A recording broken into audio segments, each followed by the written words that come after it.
YSR Congress party आज रैल भाग रही है दूसरों के दिलों में, ऐसा ये पहली टाइम ये आज मीटिंग जो चल रही इसका मैं बहुत मुबारकबादी देता हूँ धनलक्ष्मी मैडम को और सीनन्ना साहब आ रहे हर कोई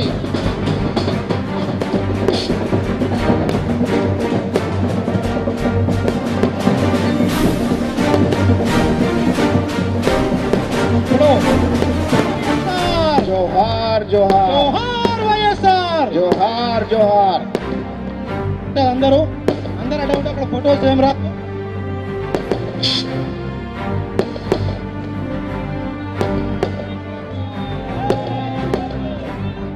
వేద పండితులు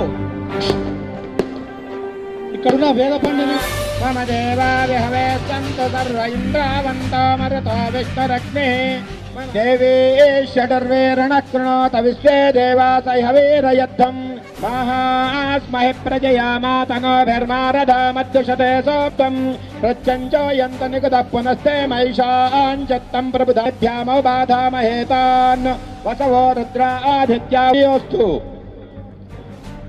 శతమానం భవతి శతాయ పురుషస్యేంద్రియ ఆయుష్యేంద్రియే ప్రతిష్టతి. వైఎస్ఆర్ కాంగ్రెస్ పార్టీ అఖండ విజయోస్తు. ఈ బతుకు ఇంత పరేషాన్లో ఉంటుండేనా అనే బాధలు పడుతున్నటువంటి పరిస్థితులు ఈ రోజులో ఉన్నాయి. మీరు ఒకటే ఆలోచన చేయండి, రాజశేఖర్ రెడ్డి గారు ఉన్నప్పుడు మనకి ఏ విధంగా ఉండే, రాజశేఖర్ రెడ్డి గారు ఉన్నప్పుడు మనం ఎంత సంతోషంగా ఉన్నాం, రాజశేఖర్ రెడ్డి గారు ఉన్నప్పుడు మన పిల్లలకు ఫీజు రియంబర్స్మెంట్ ఇచ్చి మనకు పిల్లలకు ఇంజనీర్లను డిగ్రీ చదివించినటువంటి ఎంటెక్ ఎంఎస్ఎల్ చేసినటువంటి పరిస్థితి. ఇవాళ మన పరిస్థితి ఏందనే ఆలోచనకు వచ్చినటువంటి పరిస్థితి. మీ అందరితోటి నేను చేతులు జోడించి మిమ్మల్ని ఒకటే అడగదలుచుకున్నా. రాజశేఖరన్ 5 సంవత్సరాల 100 రోజులు రాష్ట్ర ముఖ్యమంత్రి ఉన్నప్పుడు ఏ ఒక్కరు కూడా ఇబ్బందులు పడలే. 108 కావచ్చు, 104 కావచ్చు, అనేక కార్యక్రమాలు మీ అందరితోటి ఇంత పెద్ద జల్సా ఇంత పెద్ద కార్యక్రమానికి మీరు అందరూ వచ్చినందుకు మీ అందరికీ హృదయపూర్వకంగా కృతజ్ఞతలు తెలుపుకుంటూ ఒక్కసారి మన రాజశేఖరన్కు జోహార్ చెప్పుకుందాం. జోహార్ వైఎస్ఆర్. అక్కలు 6 గంటల నుంచి కూర్చుర్రు సీనన్న గురించి. ఒక్కసారి 2 చేతులు బట్టి జోహార్ చెప్తే లోటస్ పాండ్లో ఉన్న మన జగనన్నకు విజయమ్మకు గుర్తుకు రావాలి. జోహార్ వైఎస్ఆర్. ఆ వెనుకకి అన్న పెద్దన్న జై జగన్, జై పొంగులేటి సీనన్న. Thank you. రంగారెడ్డి జిల్లా జిహెచ్ఎంసి ఎన్నికల శంకారావు అని చెప్పేసి ఈ సభ కార్యక్రమాన్ని వేదికపై పెట్టినటువంటి మీ అందరికీ కూడా మనస్ఫూర్తిగా అభినందిస్తూ రాబోయే రోజుల్లో వైఎస్ఆర్ కాంగ్రెస్ పార్టీ గ్రేటర్ హైదరాబాద్ ఎన్నికల రిజల్ట్స్ షేర్లింగంపల్లి నియోజకవర్గం నుంచి ఇక్కడ ఉన్నటువంటి 7 డివిజన్లు 6 డివిజన్లో వైఎస్ఆర్ కాంగ్రెస్ పార్టీ జెండా ఎగురవేస్తుందని చెప్పి సందర్భంగా తెలియజేస్తూ ఇదే వేదిక పైన మరి కూడా మనం అందరం కూడా ఆ రోజు విజయ పథకాన్ని ఎగిరేస్తామని చెప్పి సందర్భంగా తెలియజేస్తూ ఈ అవకాశం ఇచ్చినటువంటి మీ అందరికీ పేరు పేరున హృదయపూర్వక నమస్కారం తెలుసు ముగిస్తున్నా. నేను ఒక విషయం చెప్తున్నా. మరి రాజశేఖర్ రెడ్డి గారు ముఖ్యమంత్రిగా ఉన్నప్పుడు మన గ్యాస్ మీద రేటు పెరిగినప్పుడు మరి 50 రూపీస్ మన స్టేట్ గవర్నమెంట్ నుంచి పెట్టుకుంటా అని చెప్పారు. మరి అలాంటి సబ్సిడీ ఆ రోజు కేసీఆర్ గారు కానీ చంద్రబాబు నాయుడు గారు కానీ ప్రతి ఒక్కరు తీసుకున్నారని చెప్పి కూడా నేను మీ అందరికీ తెలియజేస్తూ, మరి టైం లేట్ అవుతుందో వల్ల మీరు మరి 6 గంటల నుంచి సీనన్న గురించి చూస్తూ ఉన్నారు. ఇంత పెద్ద ఎత్తున జన సమీకరణ చేసి అన్నా రాజన్న నీవే లోకంలో ఉన్నా నీ కొడుకుకి మేమంతా అండగా ఉంటామని తెలియజేయటానికి ఇంత మంచి కార్యక్రమాన్ని ఏర్పాటు చేసిన అక్క ధనలక్ష్మి అక్కకి, వేదిక మీద ఉన్న వివిధ హోదాల్లో ఉన్న వైఎస్ఆర్ కాంగ్రెస్ పార్టీ నాయకులకు, సుమారు 2.5 గంటల నుంచి లేట్ అయినందుకు క్షమించమని ప్రతి ఒక్కరిని కోరుకుంటూ, సుమారుగా 2.5 గంటల నుంచి మా సీనన్న వస్తాడు, మాకు ధైర్యం చెప్తాడు, జగనన్న ప్రతినిధిగా ప్రాంతాలకు అతీతంగా మాకు అండగా ఉంటాడు అని తెలియజేయడానికి 2 గంటలు లేట్ అయినా వెయిట్ చేస్తున్న ఈ కార్యక్రమంలో పాల్గొన్న అక్క చెల్లెళ్లకు, అన్నదమ్ములకు, పాత్రికేయ మిత్రులకు, అధికారులకు పేరు పేరున శిరస్సు వంచి ప్రతి ఒక్కరికి వందనాలు, నమస్కారాలు. చాలా సంతోషం. చాలా ఆనందం. దివంగత నేత రాజశేఖర రెడ్డి గారు ఈ రాష్ట్రానికి ముఖ్యమంత్రిగా పరిపాలించడానికి ముందు రాజశేఖర రెడ్డి గారు తరువాత పరిపాలించిన ముఖ్యమంత్రులతో పోల్చి చూస్తే ముఖ్యమంత్రి అంటే ఇలా ఉండాలి, ముఖ్యమంత్రి అంటే ఇలా ఉండాలి అనే రకంగా ప్రతి వాళ్ళ గుండెల్లో ప్రాంతాలకి, కులాలకి, మతాలకి, పార్టీలకి అతీతంగా పరిపాలించారు కాబట్టే రాజశేఖర రెడ్డి గారు మరణించి 6 సంవత్సరాలు అవుతున్నా ఈ రోజుకి రాజశేఖర రెడ్డి గారి పేరు చెబితే రాజశేఖర రెడ్డి గారి విగ్రహం దారిలో వెళ్తున్నా కనిపించినా, ఎక్కడైనా ఫోటో కనిపించినా చేతులు జోడించి ప్రతి ఒక్కళ్ళు దండం పెడుతున్నారు అంటే దానికి కారణం ఒక్కటే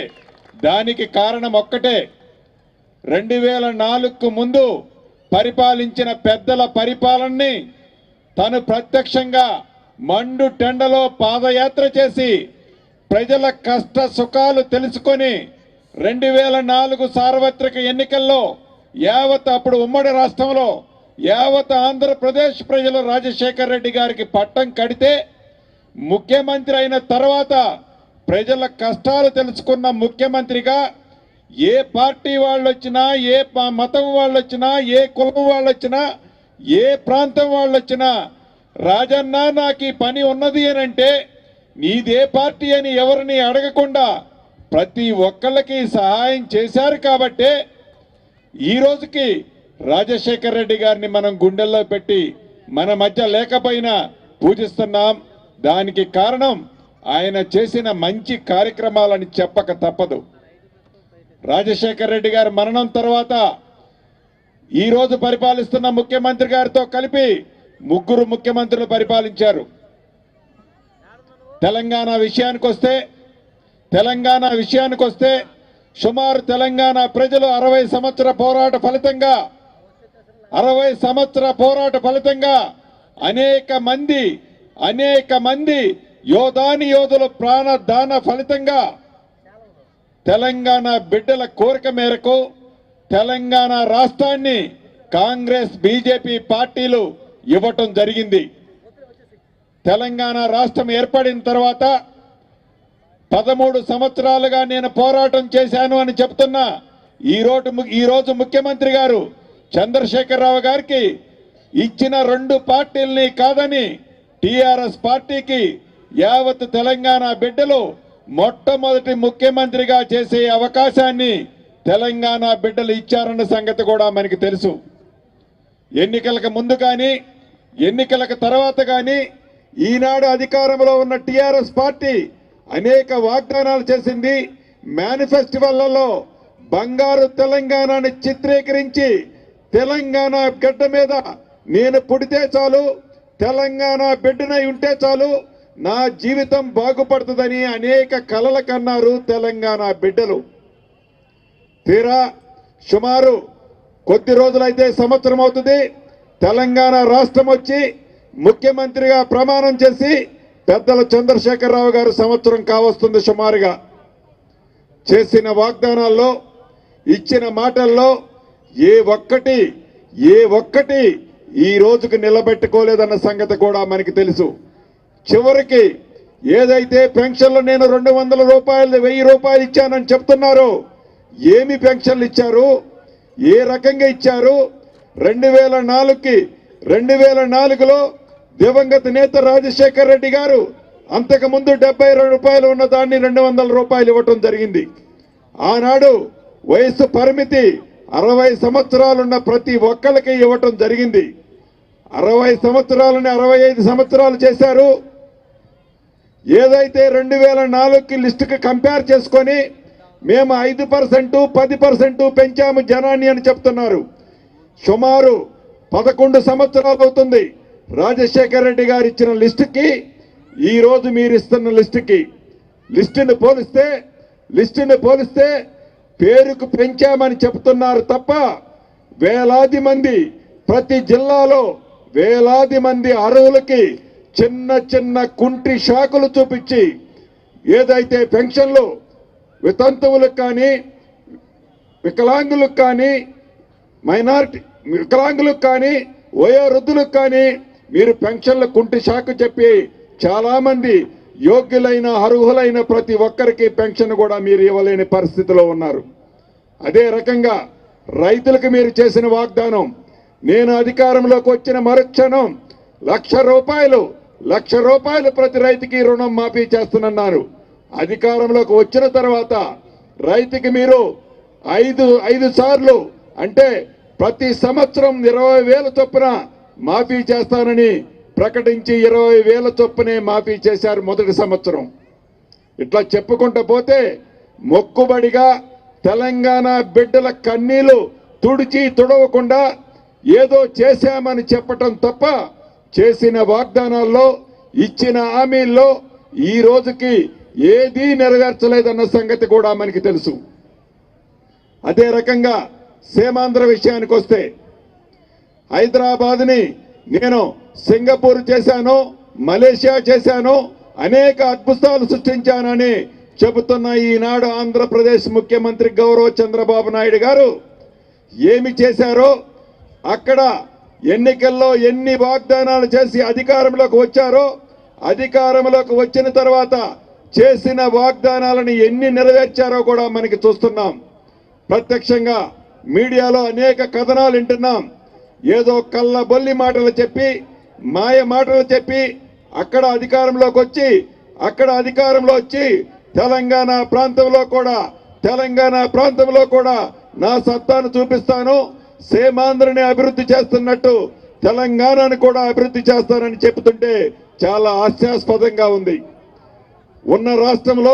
ముఖ్యమంత్రిగా ఉన్న రాష్ట్రంలో మీరు చేస్తున్న అభివృద్ధి ఏంటి అని ఒక్కసారి మీరు గుండె మీద చేసుకొని చూస్తే చేసిన వాగ్దానాల్లో, రైతులకు ఇచ్చిన హామీలలో మీరు ఎన్ని నెరవేర్చారని ఒక్కసారి చూస్తే మీకే అర్థమవుతుంది.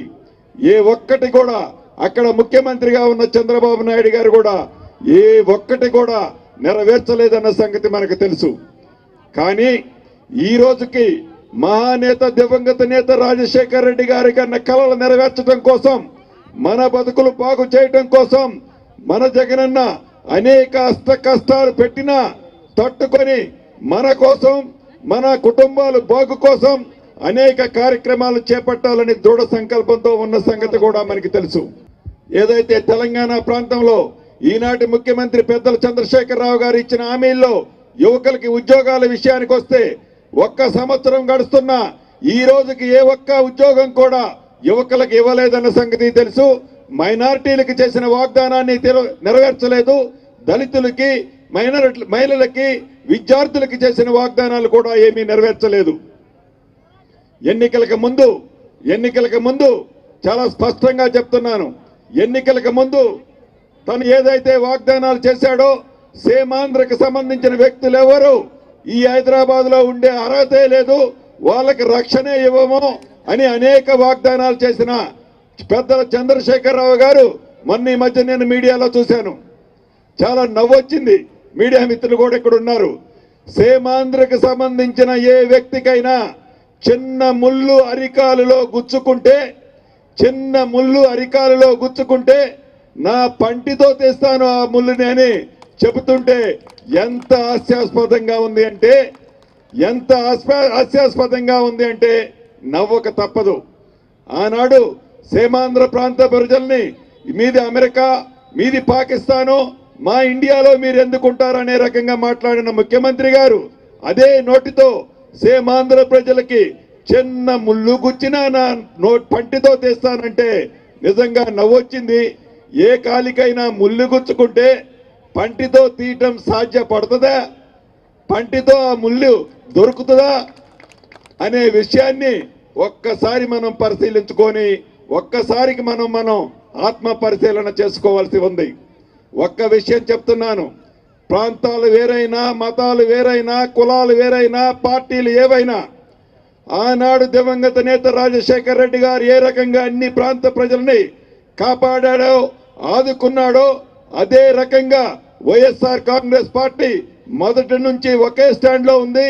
తెలంగాణ ప్రాంతంలో ఉండి తెలంగాణ బిడ్డనైనా నేను చెప్తున్నాను, తెలంగాణలో ఉన్న ప్రతి ఒక్క సీమాంధ్రులకు కూడా ప్రతి ఒక్క సీమాంధ్రులకు కూడా రక్షణగా వైఎస్ఆర్ కాంగ్రెస్ పార్టీ ఒక్కటే ఉంటుంది. మిమ్మల్ని కాపాడుకోగలుగుతుంది. ఏ ఒక్క సీమాంధ్ర ప్రజలు కూడా ఆందోళన చెందాల్సిన అవసరం లేదని ఈ సభాముఖంగా మీకు తెలియజేస్తున్నాను. అదే రకంగా తెలంగాణ బిడ్డగా తెలంగాణ అభివృద్ధి సంక్షేమ కార్యక్రమంలో తెలంగాణ బిడ్డకి ఏ ఇబ్బంది కలిగినా కష్టం కలిగినా తెలంగాణ వైఎస్ఆర్ కాంగ్రెస్ పార్టీ అధ్యక్షుడిగా మీ కష్ట సుఖాల్లో మీ నష్టాల్లో మీ బాధల్లో అన్ని వేళలా ఉండి మాట ఇస్తే తప్పలేదో మాట తప్పని మడిమ తిప్పని వంశం నుంచి వచ్చిన ఈ పార్టీలో ప్రతి ఒక్కరిని కాపాడుకొని పార్టీని దివంగత నేత రాజశేఖర రెడ్డి గారి కన్నా కళల్ని యావత్ తెలంగాణ బిడ్డలకు కూడా అందే దాంట్లో మా శక్తి వంచన లేకుండా కృషి చేస్తామని తెలియజేసుకుంటూ రాబోయే రోజుల్లో మీకు ఏ ఇబ్బంది వచ్చినా కష్టం వచ్చినా బాధలు వచ్చినా వాళ్ళు సీమాంధ్ర వాళ్ళైనా కావచ్చు తెలంగాణ వాళ్ళైనా కావచ్చు కాపాడేది ఒక్క వైఎస్ఆర్ కాంగ్రెస్ పార్టీ అని తెలుపుకుంటూ రాబోయే జిహెచ్ఎంసీ ఎన్నికల్లో కానీ ఏ ఎన్నికలు వచ్చినా మీకు అండగా అన్ని స్థానాలకి వైఎస్ఆర్ కాంగ్రెస్ పార్టీ పోటీ చేస్తుంది. తప్పకుండా రాజన్న కొడుకు మన పార్టీ వైఎస్ఆర్ కాంగ్రెస్ పార్టీ ప్రతి ఒక్కళ్ళు అత్యధికంగా సపోర్ట్ చేసి పార్టీకి అండగా ఉండాలని ప్రతి ఒక్కరిని కోరుకుంటూ ఈ అవకాశం ఇచ్చిన మీ అందరికీ మరొక్కసారి పేరు పేరున కృతజ్ఞతలు తెలుపుతూ సెలవు తీసుకుంటున్నాను. జై జగన్, జై జగన్. థ్యాంక్ యూ అన్నా.